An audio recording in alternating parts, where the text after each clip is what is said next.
L'échec, mais attention, l'échec retentissant du transfert de Nico Williams. Et je peux vous dire, ça a provoqué une colère monumentale au club. Une vraie trahison, la vérité.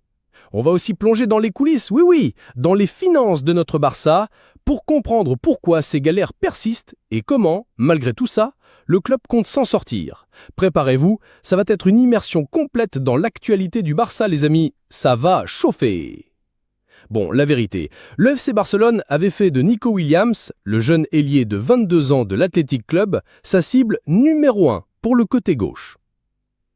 On avait même un accord avec le joueur, un contrat de 6 ans jusqu'en 2031, un salaire qui lui allait nickel, tout était carré quoi.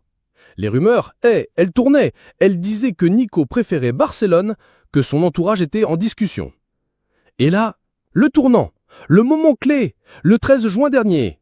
L'agent de Nico Williams, Félix Tanta, débarque à Barcelone pour rencontrer notre déco.